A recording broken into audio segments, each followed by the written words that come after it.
Hola, esto es Audiolibros y Cuentos para Reflexionar. Hoy les voy a leer el libro Piense y hágase rico de Napoleón Hill. Antes les pido que se suscriban al canal y activen la campanita para que les notifiquen cuando subo videos. Sin más, comencemos. Prólogo del traductor. Piense y hágase rico. Jamás había visto a un libro cuyo título resumiera tan perfectamente la enseñanza de una filosofía completa para el logro y la realización personal. No dudo en afirmar que todo aquel que aplique la filosofía aquí expuesta terminará relacionándose con sus pensamientos y sentimientos de una forma activa y deliberada. No será nunca más la víctima de los pensamientos que lo dominan, sino que, por el contrario, se dedicará a conocer y armonizar su modo de pensar, de sentir, y en consecuencia, de actuar. La gran mayoría de las personas exitosas que he conocido, han aplicado, sabiéndolo o no, los principios básicos que este libro tan magistralmente presenta. Antes de su lectura y aplicación, la vida del aspirante a riqueza, de cualquier tipo, está determinada por pensamientos que no eligió conscientemente y que no puede controlar. Sus pensamientos están condicionados a la sociedad y a los instintos. Se aprende a influir positivamente sobre el pensamiento ajustándose a un método de vida, y aplicando técnicas específicas que acostumbren a armonizar y desarrollar la forma de pensar, de sentir y de actuar. Este libro le ofrece todas estas técnicas y el método necesario para hacerlo.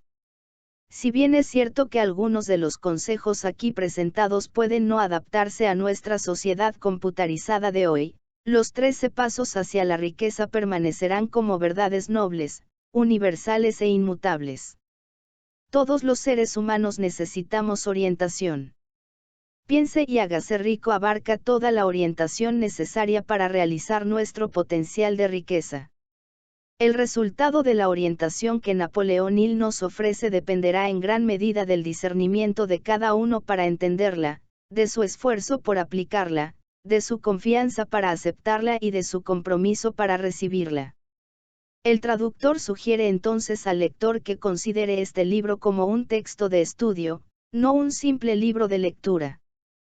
Conozco individuos que han dedicado la mayor parte de su vida al estudio de esta obra, y como resultado han sido premiados con una vida plena, rica y llena de las satisfacciones que se derivan de un continuo crecimiento.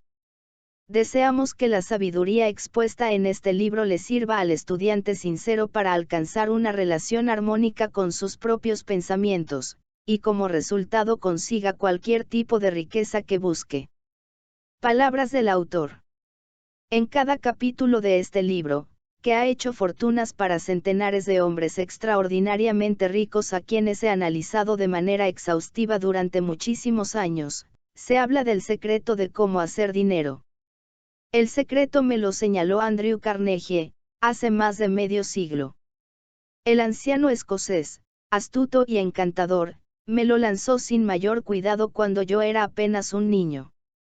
Luego se recostó en la silla, con un destello de alegría en los ojos, y me miró detenidamente para ver si yo había comprendido todo el significado de lo que me acababa de decir.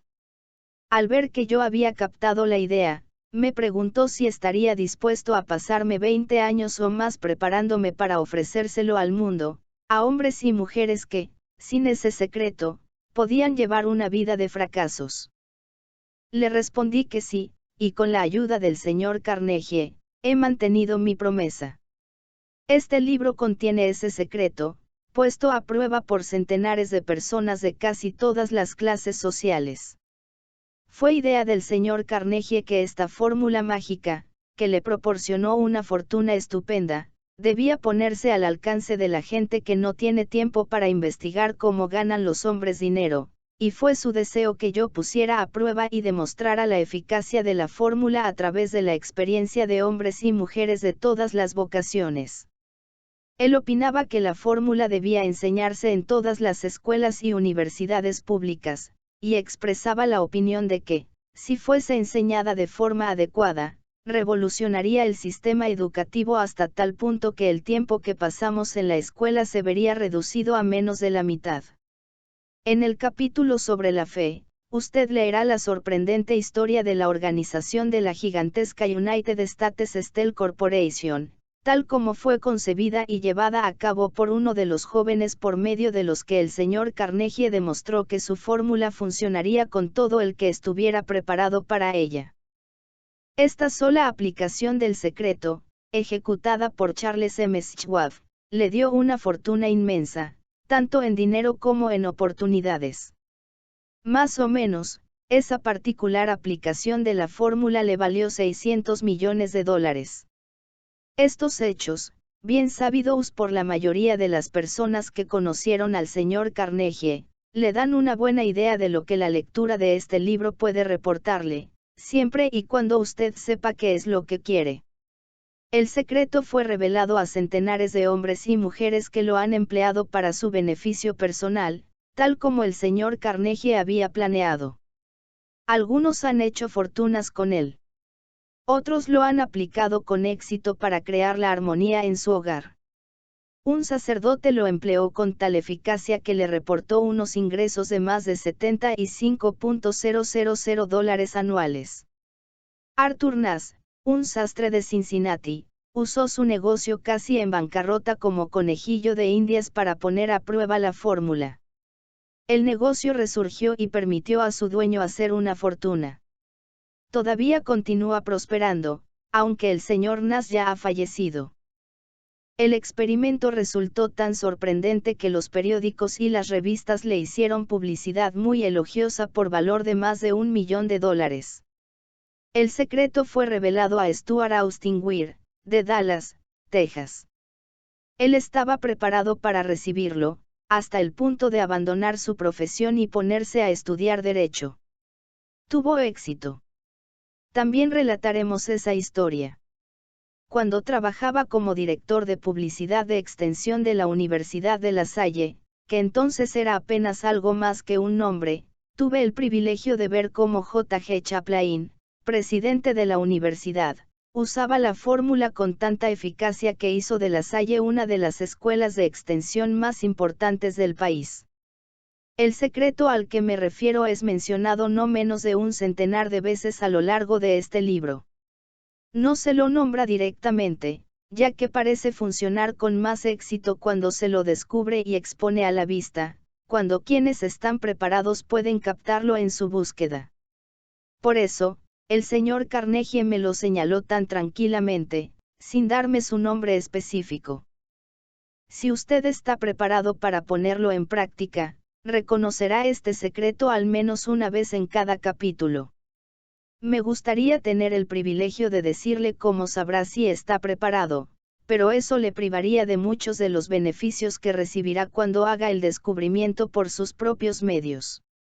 Si usted ha estado desanimado o ha tenido que superar dificultades extraordinarias, si ha probado y ha fracasado, si se ha visto disminuido por la enfermedad o por defectos físicos, la historia del descubrimiento de mi hijo y la aplicación de la fórmula Carnegie pueden probar ser el oasis que usted ha estado buscando en el desierto de la esperanza perdida.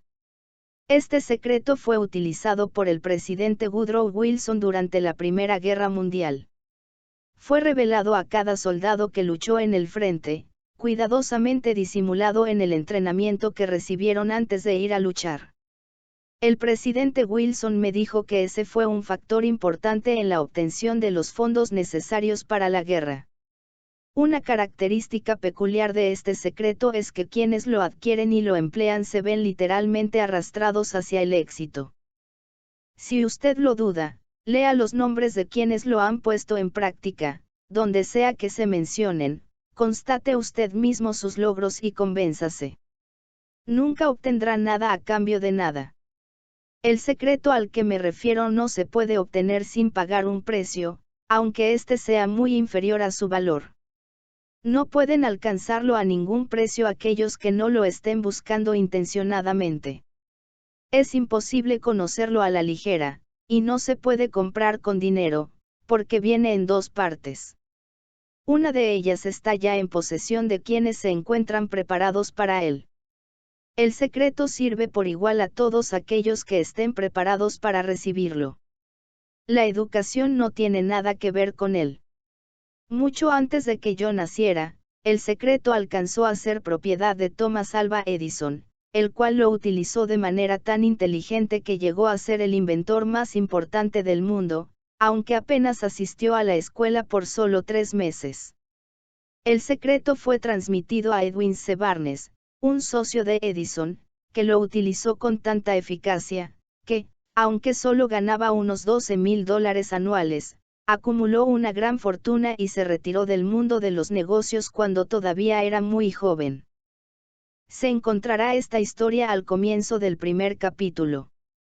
Usted se convencerá de que la riqueza no está más allá de su alcance, que todavía puede llegar a ser lo que anhela, que el dinero, la fama, el reconocimiento y la felicidad pertenecen a todo aquel que esté preparado y decidido a tener esos beneficios. ¿Cómo sé todas estas cosas? Usted deberá saberlo antes de que haya terminado este libro. Quizá lo descubra en el primer capítulo, o en la última página. Mientras llevaba a cabo una tarea de 20 años de investigación, con la que me había comprometido a instancias del señor Carnegie, analicé a centenares de hombres famosos, y muchos de ellos admitieron que habían acumulado su vasta fortuna mediante la ayuda del secreto de Carnegie. Entre aquellos hombres se encontraban Henry Ford, William Wrigley Jr., John Wanamaker, James J. Hill, George S. Parker E.M., Statler Henry L. Doherty, Cyrus H. K. Curtis, George Eastman, Charles M. Schwab y muchos más.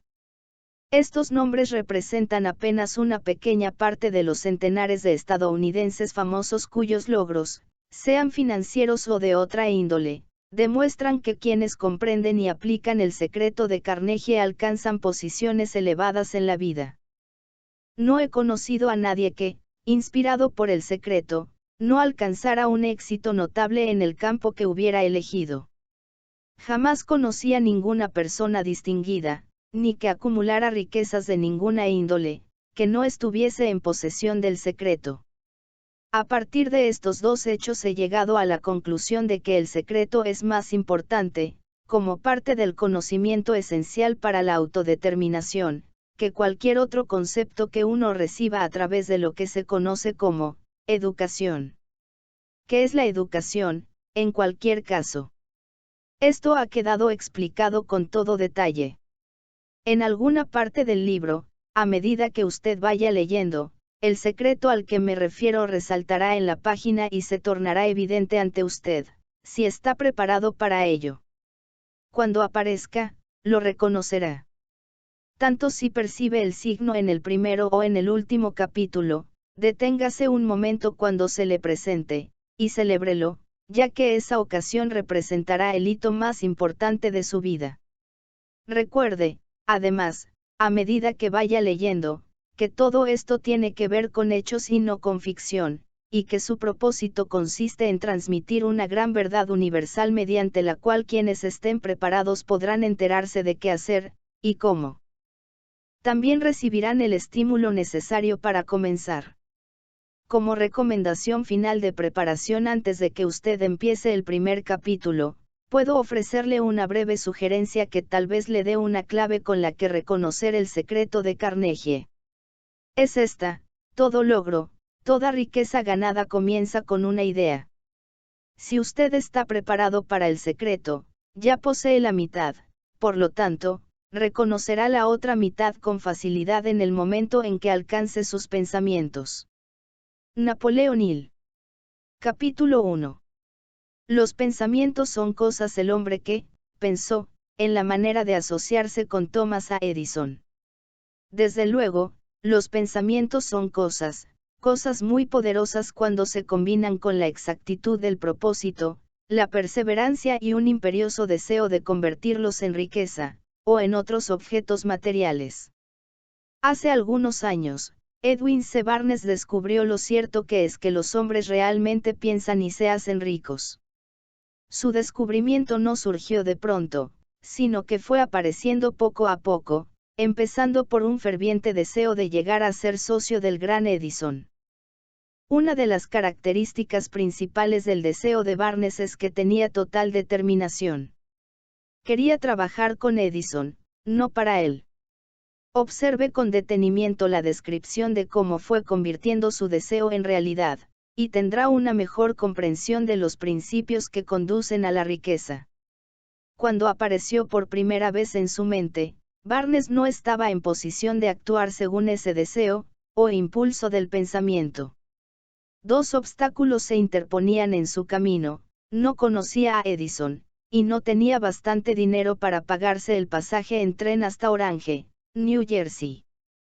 Estas dificultades hubieran bastado para desanimar a la mayoría de los hombres en el intento de llevar a cabo el deseo. Pero el suyo no era un deseo ordinario. El inventor y el vagabundo Barnes se presentó en el laboratorio de Edison, y anunció que había ido a hacer negocios con el inventor. Hablando de su primer encuentro con Barnes, Edison comentaba años más tarde: estaba de pie ante mí, con la apariencia de un vagabundo, pero había algo en su expresión que transmitía el efecto de que estaba decidido a conseguir lo que se había propuesto. Yo había aprendido, tras años de experiencia, que cuando un hombre desea algo tan imperiosamente que está dispuesto a apostar todo su futuro en una sola carta para conseguirlo, tiene asegurado el triunfo. Le di la oportunidad que me pedía, porque vi que él estaba decidido a no ceder hasta obtener el éxito. Los hechos posteriores demostraron que no hubo error. No podía haber sido el aspecto del joven lo que le proporcionara su comienzo en la oficina de Edison, ya que ello estaba definitivamente en su contra.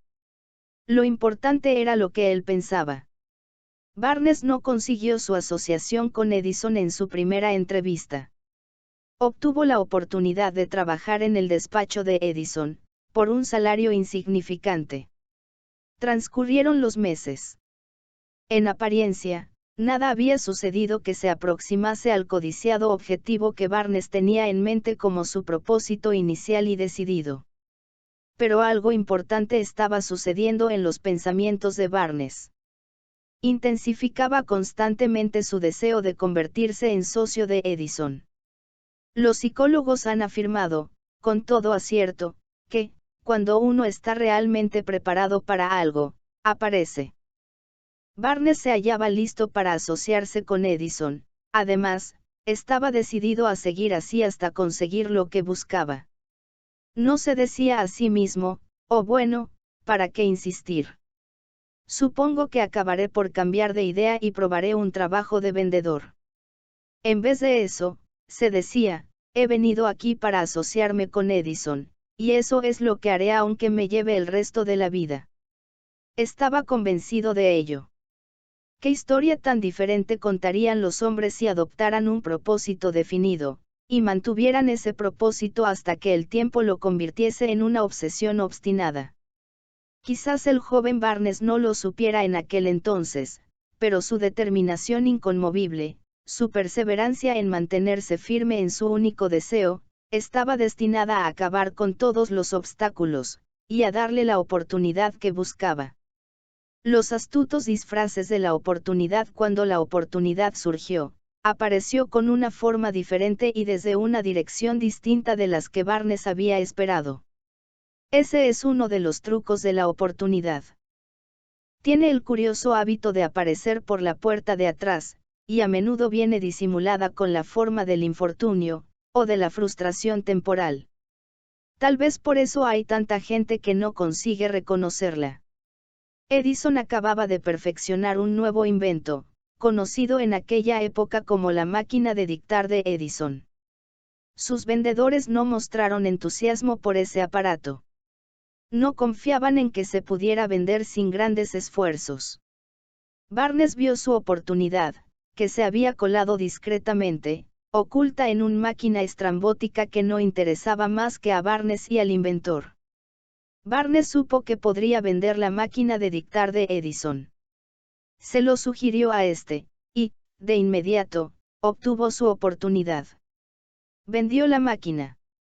En realidad, lo hizo con tanto éxito que Edison le dio un contrato para distribuirla y venderla por toda la nación. A partir de aquella asociación, Barnes se hizo rico, pero también consiguió algo mucho más importante: demostró que uno, Realmente, puede, pensar y hacerse rico. No tengo forma de saber cuánto dinero en efectivo reportó a Barnes su deseo. Tal vez fueran 2 o 3 millones de dólares, pero la cantidad, cualquiera que sea, se torna insignificante cuando se la compara con la posesión que adquirió en forma de conocimiento definido de que un impulso intangible se puede transmutar en ganancias materiales mediante la aplicación de principios conocidos. Barnes literalmente se pensó a sí mismo en sociedad con el gran Edison. Se pensó dueño de una fortuna. No tenía nada con que empezar, excepto la capacidad de saber lo que deseaba, y la determinación de mantenerse fiel a ese deseo hasta haberlo realizado. A casi 1 metro del oro, una de las causas más comunes del fracaso es el hábito de abandonar cuando uno se ve presa de una frustración temporal. Todos somos culpables de este error en un momento u otro. Un tío de R.U. Dorby fue presa de la fiebre del oro, en los días en que era una fiebre endémica, y se fue al oeste a cavar para hacerse rico. Nunca había escuchado que se ha extraído más oro de los pensamientos de los hombres que el que se ha sacado de la tierra. Obtuvo una licencia y se fue a trabajar con el pico y la pala.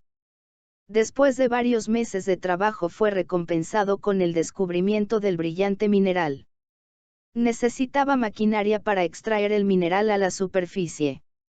Con discreción, cubrió la mina, volvió sobre sus pasos a su hogar en Williamsburg, Maryland, y les habló a sus parientes y a algunos vecinos del hallazgo.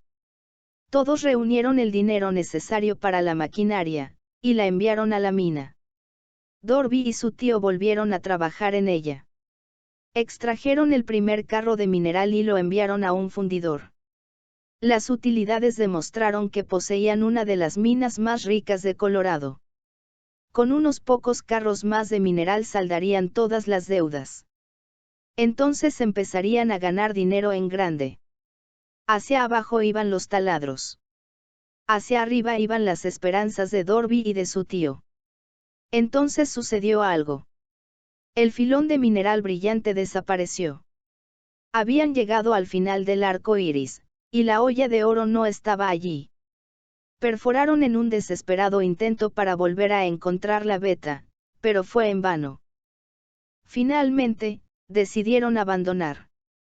Vendieron la maquinaria a un chatarrero por unos pocos centenares de dólares, y tomaron el tren de vuelta a casa. El chatarrero llamó a un ingeniero de minas para que mirara la mina e hiciera un poco de cálculo.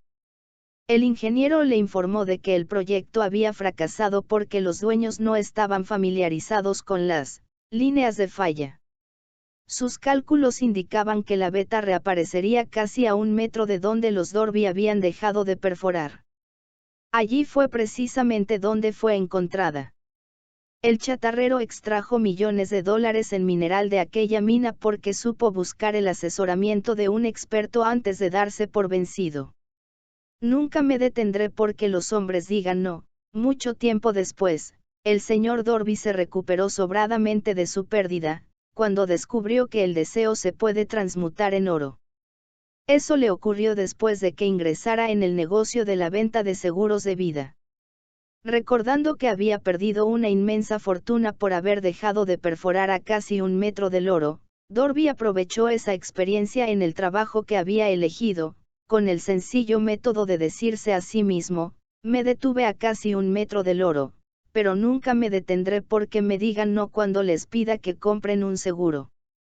Dorby se convirtió en uno de los pocos hombres que venden $1 millón anuales en seguros. Su tenacidad se la debía a la lección que había aprendido del rendirse en el negocio de la mina de oro.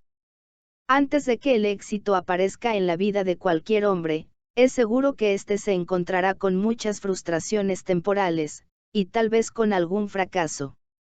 Cuando la frustración se adueña del hombre, lo más fácil y más lógico que puede hacer es abandonar. Eso es lo que la mayoría de los hombres hace. Más de 500 de los hombres más prósperos en los Estados Unidos le han dicho al autor que sus mayores éxitos surgieron un paso más allá del punto en que la frustración se había apoderado de ellos. El fracaso es un embustero con un agudo sentido de la ironía y la astucia. Se deleita en hacernos tropezar cuando el éxito está casi a nuestro alcance. Una lección de perseverancia de 50 centavos poco después de que Dorby se doctorase en la Universidad de los Golpes Fuertes, y decidiera aprovechar su experiencia en el asunto de la mina de oro, tuvo la buena fortuna de estar presente en una ocasión que le demostró que, no necesariamente significa no. Una tarde ayudaba a su tío a moler trigo en un viejo molino. Este dirigía una granja grande, donde vivían cierto número de granjeros arrendatarios de color. La puerta se abrió silenciosamente, y una niña, hija de uno de los arrendatarios, entró y se situó junto a la puerta. El tío levantó la vista, miró a la niña y gritó con aspereza: ¿Qué quieres? Mi mamá dice que le mande 50 centavos, respondió, sumisa, la niña. Ni hablar, replicó el tío, y ahora vete a tu casa. Sí, señor, dijo la niña, pero no se movió. El tío siguió con su trabajo, tan ocupado que no prestó atención a la niña y no se dio cuenta de que no se había marchado. Cuando volvió a levantar la mirada y la vio allí parada, gritó: He dicho que te vayas a tu casa. Ahora, márchate o te daré una paliza. Sí, señor, dijo la niña, pero siguió inmóvil. El tío dejó caer un saco de grano que estaba por echar en la tolva del molino, cogió una duela de barril y empezó a acercarse a la niña con una expresión en su rostro que indicaba problemas. Dorby contuvo el aliento. Estaba seguro de hallarse a punto de presenciar una agresión. Sabía que su tío tenía un temperamento feroz. Cuando su tío llegó donde estaba la niña, ella dio un rápido paso al frente, le miró a los ojos, y gritó con todas sus fuerzas: Mi mamá necesita esos 50 centavos. El tío se detuvo, la miró unos instantes, y luego dejó lentamente la duela de barril a un lado, se metió la mano en el bolsillo, sacó $medio y se lo dio a la niña. Ella cogió el dinero y se encaminó despacio hacia la puerta, sin quitar los ojos del hombre al que acababa de vencer. Después de que la niña se hubo marchado, el tío se sentó en una caja y permaneció mirando por la ventana durante más de 10 minutos. Estaba reflexionando, sorprendido, sobre la derrota que acababa de sufrir. Dorby también se hallaba pensativo.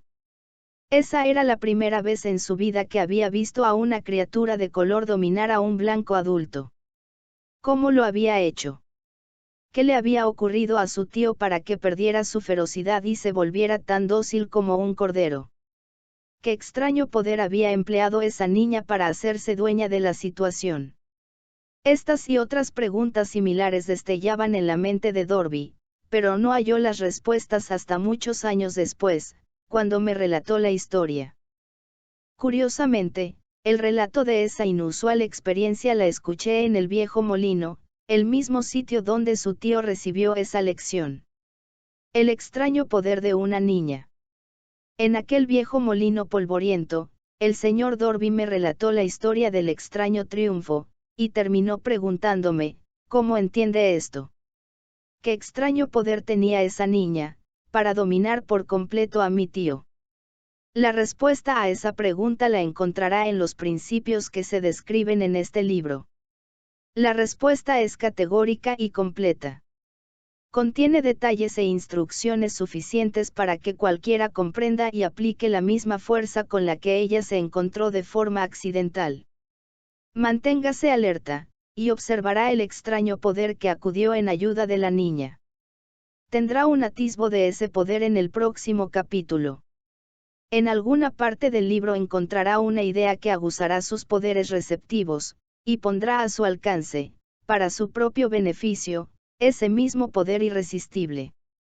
La comprensión de él puede aparecer ante usted en el primer capítulo, o tal vez surja en su conciencia más adelante. Puede presentarse en forma de una sola idea. O quizá la encuentre en la naturaleza de un plan, o en un propósito. Una vez más, puede hacerle volver sobre sus pasadas experiencias de frustración o de fracaso, para aportar alguna lección mediante la cual usted recupere todo lo que había perdido en su fracaso. Después de haberle explicado al señor Dorby el poder que la niña de color había empleado quizás sin saberlo, él repasó enseguida sus 30 años de experiencia en la venta de seguros de vida, y estuvo francamente de acuerdo en que su éxito en ese campo se debía, en gran parte, a la lección que había aprendido de la pequeña. El señor Dorby señaló: cada vez que un posible comprador trataba de deshacerse de mí, sin comprar el seguro, yo visualizaba a la niña, parada en el viejo molino, con sus ojazos desafiantes, y me decía a mí mismo: tengo que conseguir esta venta. La mejor parte de las ventas que he hecho han sido a gente que me había dicho, no. El señor Dorby también recordó su error al haberse detenido a 1 metro escaso del oro. Pero me dijo, esa experiencia fue una bendición encubierta. Me enseñó a seguir insistiendo sin que importasen las dificultades, y fue una lección que necesité aprender antes de poder tener éxito en cualquier campo. Esta historia del señor Dorby y de su tío, de la niña y de la mina de oro, sin duda la leerán centenares de hombres que se ganan la vida vendiendo seguros de vida, y el autor desea ofrecer a todos ellos la sugerencia de que Dorby le debe a esas dos experiencias su capacidad para vender más de $1 millón anuales en seguros de vida. Las experiencias del señor Dorby fueron bastante comunes y triviales, y, sin embargo, contienen la respuesta de su destino en la vida, por lo tanto fueron tan importantes, para él, como su propia vida. Sacó provecho de ellas porque las analizó, y supo ver lo que le enseñaban. Pero ¿qué hay del hombre que no tiene el tiempo ni la inclinación para estudiar el fracaso en busca del conocimiento que pueda conducirlo al éxito? ¿Dónde y cómo va a aprender el arte de convertir los fallos en escalones hacia la oportunidad? Para responder a esas preguntas se ha escrito este libro. Todo lo que usted necesita es una buena idea. La respuesta se expone en una descripción de 13 principios, pero recuerde, a medida que vaya leyendo, que la respuesta que quizás usted está buscando a las preguntas que le han hecho reflexionar en los misterios de la vida, puede encontrarla en su propia mente, a través de alguna idea, plan o propósito que tal vez surja en su mente durante la lectura. Una buena idea es todo lo que se necesita para alcanzar el éxito. Los principios descritos en este libro contienen medios y maneras de crear ideas útiles.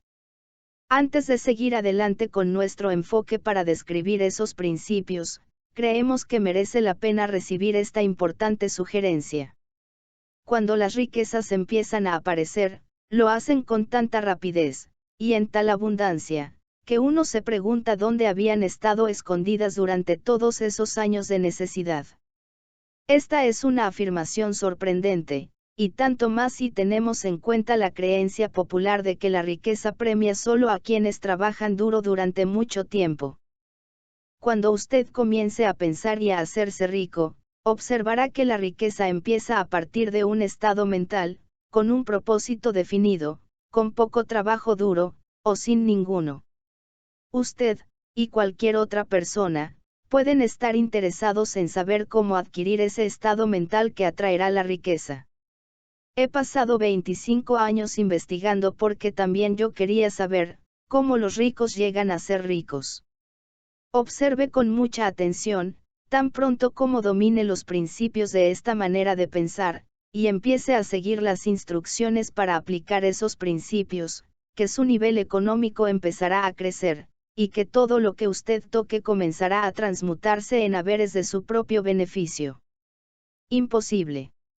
De ninguna manera. Una de las mayores debilidades de la especie humana es la típica familiaridad del hombre con la palabra, imposible. Él conoce todas las reglas que no darán resultado. Sabe todas las cosas que no se pueden hacer. Este libro se escribió para quienes buscan las reglas que han hecho de otros, personas de provecho, y están dispuestos a jugárselo todo con esas reglas. El éxito llega a todos aquellos que se ocupan de ser exitosos. El fracaso llega a aquellos que con indiferencia se permiten a sí mismos fracasar. El propósito de este libro es ayudar a todo el que quiera aprender el arte de transformar el enfoque de sus mentes, del fracaso al éxito. Otra debilidad que se encuentra en conjunto en demasiadas personas es el hábito de medirlo todo, y a todos, por sus propias impresiones y creencias. Quienes lean esto creerán que jamás podrán pensar y hacerse ricos, porque sus hábitos de pensamiento se han empantanado en la pobreza, el deseo, la miseria, los errores y el fracaso. Estas personas desafortunadas me recuerdan a un chino distinguido, que fue a Estados Unidos a recibir una educación americana. Acudía a la Universidad de Chicago. Un día, el presidente Harper se encontró con ese joven oriental en el campus, se detuvo a charlar con él unos minutos, y le preguntó qué le había impresionado como la característica más notable del pueblo estadounidense. Bueno, replicó el estudiante, la extraña forma de sus ojos. Tienen unos ojos rarísimos. ¿Qué decimos nosotros de los chinos? Nos negamos a creer lo que no entendemos. Pensamos tontamente que nuestras propias limitaciones son el patrón adecuado de las limitaciones. Por supuesto, los ojos de los demás son rarísimos, porque no son iguales a los nuestros. El imposible motor V8 de Ford. Cuando Henry Ford decidió fabricar su famoso motor V8, quiso construir un motor con los 8 cilindros alojados en un solo bloque, y dio instrucciones a sus ingenieros para que produjeran un prototipo del motor. El proyecto estaba ya volcado sobre el papel, pero los ingenieros acordaron que era desde todo punto imposible embutir 8 cilindros en un motor de un solo bloque. Produzcanlo de todas maneras, dijo Ford. Pero es imposible. Replicaron ellos. Adelante, ordenó Ford, y no dejen de trabajar hasta haberlo conseguido, no importa cuánto tiempo haga falta. Los ingenieros pusieron manos a la obra. No tenían otra opción si querían seguir formando parte del equipo de Ford. 6 meses transcurrieron sin que obtuvieran resultados. Pasaron otros 6 meses, y todavía no habían conseguido nada. Los ingenieros probaron todos los planes concebibles para llevar a cabo el proyecto, pero aquello parecía incuestionable, imposible. Al cabo de un año, Ford se reunió con los ingenieros, que volvieron a informarle de que no habían hallado manera de cumplir sus órdenes. Sigan con el trabajo, dijo Ford, quiero ese motor, y lo tendré. Continuaron haciendo pruebas, y entonces, como por arte de magia, el secreto quedó desvelado. La determinación de Ford había ganado una vez más. Quizás esta historia no esté descrita con precisión de detalles, pero las circunstancias y el resultado son los correctos. Deduzca de ella, usted que desea pensar y hacerse rico, el secreto de los millones de Ford, si puede. No tendrá que buscar muy lejos. Henry Ford tuvo éxito porque comprendió y aplicó los principios del éxito. Uno de ellos es el deseo, saber lo que uno quiere. Recuerde esta historia de Ford mientras lee, y señale las líneas en que se describe el secreto de su extraordinaria proeza. Si puede hacer esto, si usted es capaz de poner el dedo en el particular grupo de principios que hicieron rico a Henry Ford, usted puede igualar sus logros en casi cualquier oficio para el que esté preparado.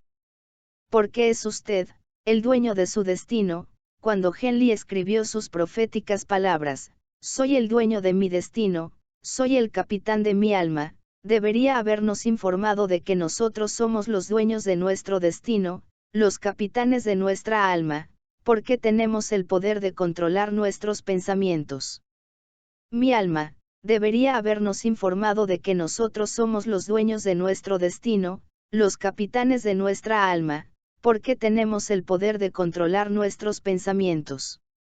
Debería habernos dicho que nuestro cerebro se magnetiza con los pensamientos dominantes que llevamos en la mente, y que, por mecanismos que nadie conoce bien, estos imanes atraen hacia nosotros las fuerzas, las personas, las circunstancias de la vida que armonizan con la naturaleza de nuestros pensamientos dominantes. debería habernos dicho que, antes de poder acumular riquezas en abundancia, tenemos que magnetizar nuestra mente con un intenso deseo de riqueza, que hemos de tomar conciencia de la riqueza hasta que el deseo por el dinero nos conduzca a hacer planes definidos para adquirirlo. Pero, al ser un poeta, y no un filósofo, Henley se contentó con afirmar una gran verdad de manera poética, dejando que sus lectores interpretaran el significado filosófico de sus líneas. Poco a poco, la verdad ha ido desvelándose, hasta que ahora parece cierto que los principios descritos en este libro contienen el secreto del dominio sobre nuestro destino económico. Principios que pueden cambiar su destino. Ahora estamos preparados para examinar el primero de esos principios. Mantenga una actitud de apertura mental y recuerde, a medida que vaya leyendo, que no son invención de nadie. Son principios que han funcionado para muchos hombres. Usted puede ponerlos a trabajar para su propio beneficio permanente. Verá qué fácil es. Hace algunos años, pronuncié el discurso de la entrega de diplomas en el Salem College, en Salem, Virginia Occidental. Acentué el principio descrito en el próximo capítulo con tal intensidad, que uno de los miembros de la clase que obtendría el diploma se lo apropió, y lo convirtió en parte de su forma de ver la vida. Ese joven llegó a ser miembro del Congreso y un personaje importante en la administración de Franklin D. Roosevelt. Me escribió una carta en la que presenta con tanta claridad su opinión sobre el principio que trataremos en el próximo capítulo, que he decidido publicarla como introducción a dicho capítulo. Le dará una idea a usted de los beneficios que le esperan. Estimado Napoleón, dado que mi servicio como miembro del Congreso me ha proporcionado cierta comprensión de los problemas de hombres y mujeres, le escribo para ofrecerle una sugerencia que puede ser útil a millares de personas. En 1922, usted pronunció un discurso en la entrega de diplomas en el Salem College, cuando yo era miembro de la clase que los recibiría.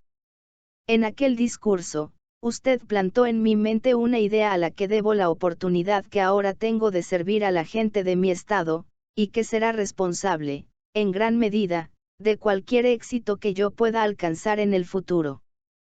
Recuerdo, como si hubiese sido ayer, la maravillosa descripción que usted hizo del método por el que Henry Ford, con muy pocos estudios, sin $1, sin amigos influyentes, llegó tan alto. Entonces resolví, incluso antes de que usted hubiera acabado su discurso, que me haría un lugar en la vida, sin que importara cuántas dificultades tuviera que afrontar. Millares de jóvenes terminarán sus estudios universitarios este año, y los años venideros. Cada uno de ellos estará buscando un mensaje tan alentador como el que yo recibí de usted. Querrán saber a dónde acudir, qué hacer, cómo empezar en la vida. Usted puede decírselo, porque ha ayudado a resolver los problemas de mucha gente. En Estados Unidos hay en la actualidad miles de jóvenes que quisieran saber cómo convertir sus ideas en dinero, gente que debe empezar desde abajo, sin dinero, y amortizar sus pérdidas. Si alguien puede ayudarles, es usted. Si publica el libro, me gustaría tener el primer ejemplar que salga de la imprenta, autografiado por usted. Con mis mejores deseos, créame, cordialmente suyo, Jennings Randolph. 35 años después de haber leído aquel discurso, fue un placer para mí regresar al Salem College en 1957 para hacer el discurso de la entrega de diplomas. En aquel entonces recibí el título de doctor honorario de literatura del Salem College. Desde aquella ocasión, en 1922, he visto prosperar a Jennings Randolph hasta llegar a ser ejecutivo de una de las más importantes líneas aéreas de la nación, un orador muy inspirado, y senador de Estados Unidos por Virginia Occidental. Todo aquello que la mente humana pueda concebir y creer, se puede alcanzar. Bueno, los dejo pensando esta reflexión y en mi próximo video veremos el capítulo 2 de este extraordinario libro. Hasta la próxima, chao.